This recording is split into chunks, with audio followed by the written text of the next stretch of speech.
think what inspired me to become a landscape architect was my really broad range of interests. So I've always been very interested in art and very interested in nature.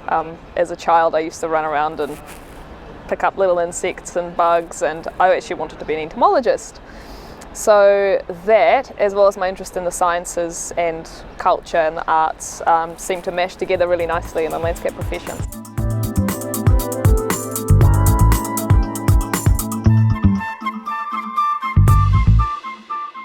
I think it's always relevant. I think we're a profession that really dictates how the built environment is shaped around us. So we're less utilitarian, we're more visual, but we have enough understanding of the more specific professions that take care of civil works and traffic. And we're able to work with all of these professionals to have a really nicely put together outcome. And I think that's always really important.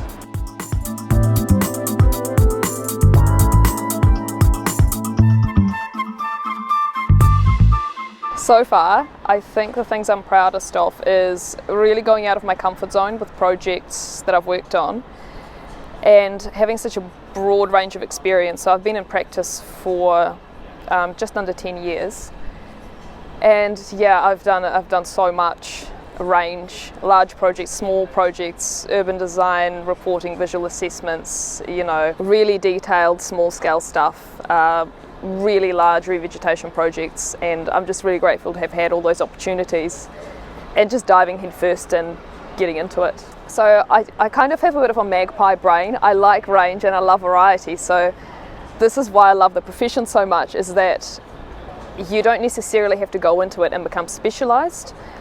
I think it's really important to really truly understand what it is you're doing at the time. If you're doing planting, you need to go and do your homework, you need to research it, you need to do a really good job. But then you get given another challenge, which is at such a different scale, you really need to give it your all. And it's very different, and you're constantly jumping between scales, and I just find that really fascinating.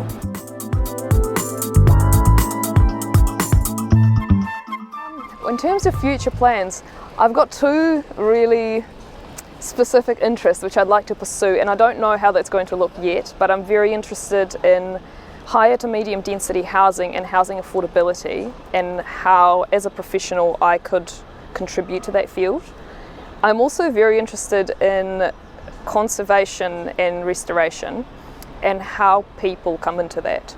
So when you're looking at wilderness, or our concept of wilderness, how do you get people into the wilderness to get them to appreciate it more, to have more awareness of its value through interaction with it, whilst maintaining the ecological integrity of those spaces. I find that really fascinating.